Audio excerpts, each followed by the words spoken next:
Just a word of warning on this stuff. See how that packet's all bubbled up? That was brand new, that bottle earlier. I did something really stupid.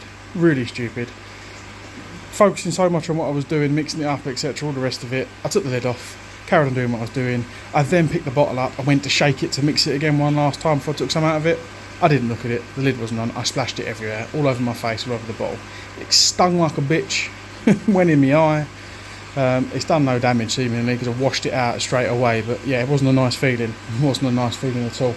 And that's what it's done to the bottle. So yeah, it's not stuff to be messed with.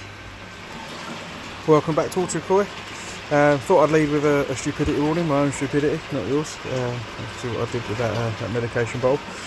So as you can see, this is one of those videos that I didn't want to have to be doing. I was planning on doing other things this weekend in terms of the koi space and the fish, and I had another upload, another tour to do, but I'll keep that for you. But as I've said before, I want to show everything that I experience in this hobby, the good, the bad, the ugly, and this is one of those things that I'm actually quite gutted about. So yeah, I thought I'd take the opportunity to show you guys something I've done myself for the first time. I've never sedated a fish before. It's quite an intimidating stroke scary thing to do, I think, first time, especially on something obviously that you put a lot of time caring for. So this shower, you've all seen this shower before. This is my prize shower. I love this fish, and unfortunately I think it's become egg bound. Looking at how its abdomen has become distended and swollen on both sides and underneath, so the eggs are being produced, but the ovaries aren't ready to expel them, or the fish can't get them out. So what I'm doing, and this is unfolding in front of you as I'm speaking about this, I've put 30 litres of water into this blue bowl from the main pond. I've chucked in a couple of air stones off the pump. You don't need that many, it's just the pump I had, this little pump I've got, has got 4 outs on it, and you have to block the other ones, otherwise you don't get the air coming through. So 30 litres of water, and then into this I have mixed the Kusuri Koi Sedate, which, as I said, splashed on my face, but away from that. I haven't followed the dosage on the bottle. I've gone with less, just for my own sort of satisfaction, if you like, or my own fear level. You see me keep mixing it into the water because you can see it forming on the bottom as little crystals is what I describe them as. But the dosage on the bottle says to put in 10 millilitres for every 9 litres of water. So I should have been putting in about 30 millilitres roughly. I haven't done that. I've only put in 20 millilitres just because I wanted to see what happened. It's not the biggest fish in the world. I think she's just short 40 centimetres. I've just gone over it now. And obviously that dose on the bottle is for all types of fish. So yeah, first time doing it. I didn't want to I only want to knock the fish out. I don't want to kill it. I don't want to euthanise it. I just need it calm enough for a little while, so while I can inspect it properly and then try and massage some of the eggs out of it if that's possible. So there's loads of things that could have caused this. It could have been down to, I've mentioned before, I've had a few nitrite spikes. This particular fish did start getting its fins and tail quite badly split. The tail itself it looked like it was quite infected bacterially after it got split, which is when I started dabbling with the ozone and doing the salt to try and heal it. And the tail, as you can see in this, has really started to grow back and heal up nicely. It's almost done compared to where it was. I mean, it was awful. The other split fins bar one have all healed up as well, so she was on her way to healing and doing all right. And then I started to notice slowly at first that she'd started to grow a bit bigger. At first I thought, oh, she's just eating more. Obviously she's in my tub, a lot of feed. She's become quite competitive with the food. She's just filling out. But no, then I started to notice that the sort of underside of her abdomen was coming out either side and wasn't in line with the rest of her body. And then over the last week or so, it's really started to get a lot bigger, noticeably, to the point where her swimming didn't look the same. So yeah, this is why I've pulled her out. We're sedating her. I'm talking over this as I've done the whole thing. I'm not cutting anything out of this bit just because I want to show people how long it does take. As I said, this is the first time I've done it. It's a very nerve-wracking experience when you're talking about messing with an animal's life, etc. And obviously this fish also cost me quite a bit of money as well, so quite panicky about it, but I want to see if I can help her the best I can and get her back to full health.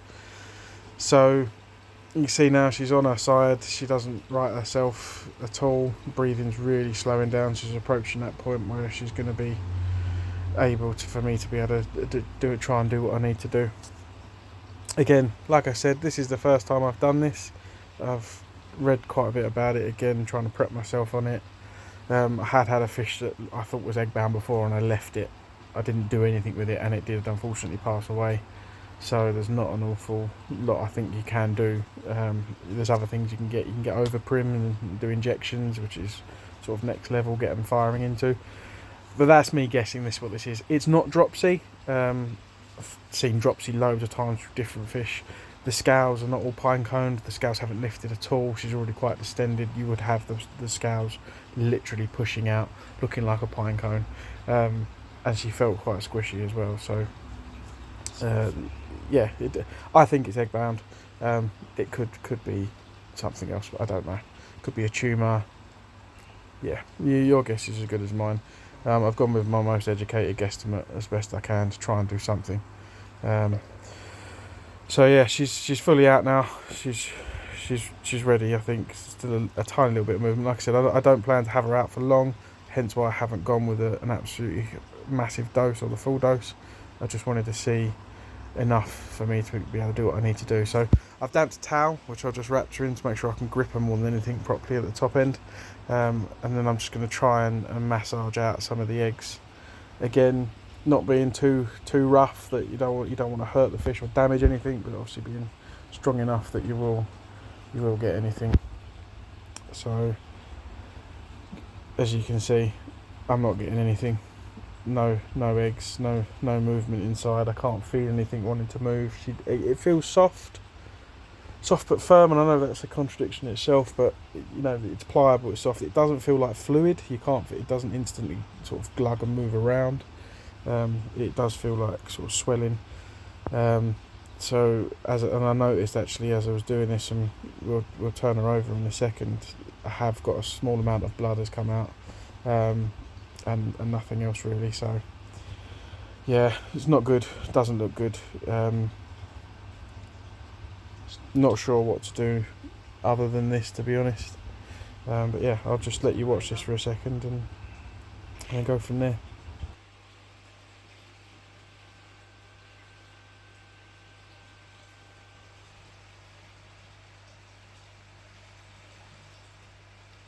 No, that's not good. No, okay. I'll stop. So I've decided that's enough. I'm not getting anything. Obviously the blood doesn't look good to me from my limited knowledge. So I've decided to then just put back into some fresh water and start bringing her back round. She'll come back Keep to in a this couple as of short minutes. as possible. Breathing's picking up already. Such a shame.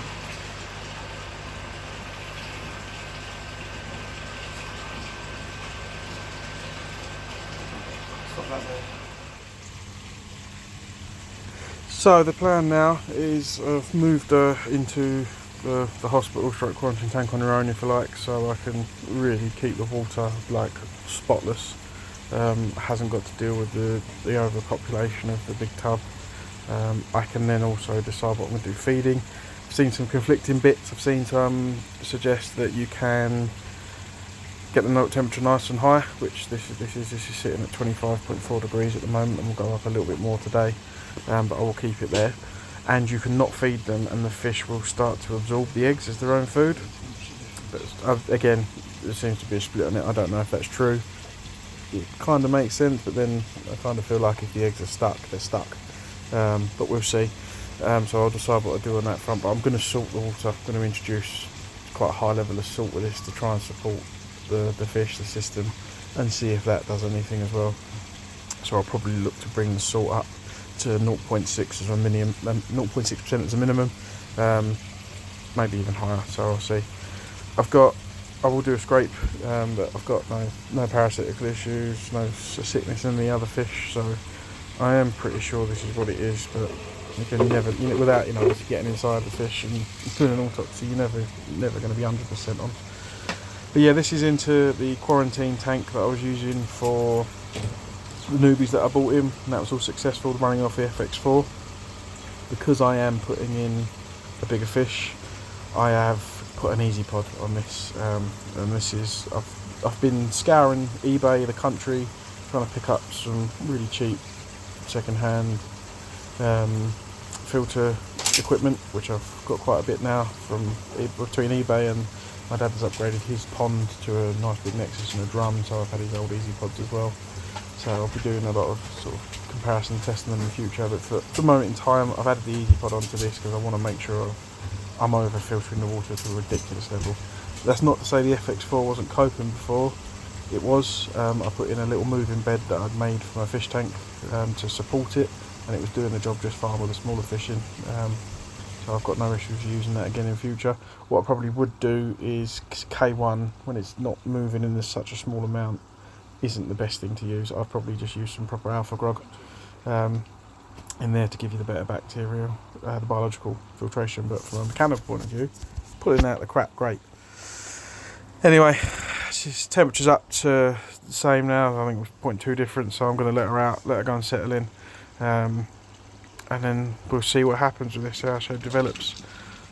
I'm hopeful, obviously, that I can sort this out. I can get her back to where she needs to be, but obviously realistic that probably not going to, and I will end up losing this fish, which I'm absolutely gutted about, because I bought this fish with the pure intention to use it as a breeding female with my other shower that I think's male in the tub.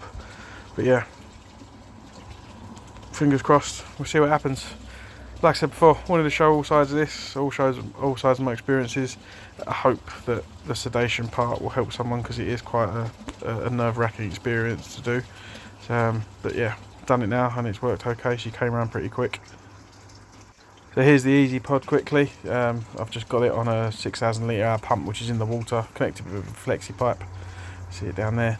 Bit of flexi pipe into the easy pod itself, and then come straight back out the 2-inch gravity fed, and that's the ball valve I've stuck on it for waste when I want to clean it.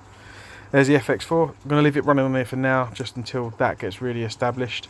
And then the air pump's got the one air stone, which I've got, so I can put in and out of bowls, and then it's connected to my little DIY moving bed with some K1 that I use for the fish tank. It's on one of my previous shorts if you want to see it. It's too green and the water's moving too much to be able to see properly here, so yeah, that's where it is in. Quick look at the rest of them. You can see everyone else is fine. TDS is coming down. I'm down to about, I checked early 1100. So yeah, going down in the right direction, which is really good. I have upped the ozone more again, so I've got it on for longer now, which is working alright. It's just one of them fortunate things. So anyway, I better give these a feed, because I've had the net in here, so they won't like me very much at the moment. I've separated them off so I can keep feeding these guys, and obviously we'll keep an eye out for any other issues going on. But yeah, I just think it's one of them things with, like people, sometimes you can be lucky, sometimes you can't. Fingers crossed, we'll see. Let's chuck some food in anyway.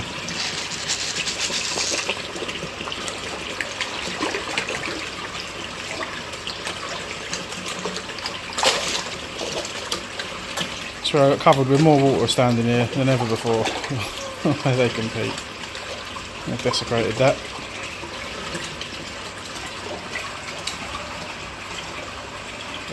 But I'm going to leave it there, guys. Like I said, thanks for watching. Hope you found that useful, insightful. Like I said, just wanted to get across I wasn't particularly happy about doing that. It was slightly intimidating. I've done it, I've had a go. Tried to see if I can help the fish as best I can, and we'll see what comes. But give us a like, give us a subscribe, drop comments below. I'm sure there'll be loads of people telling me that I could have done something much better, and I'm more than happy to hear experiences and opinions. And if you've got any suggestions to what's wrong with the fish, then please do pop it down. So thanks again, guys.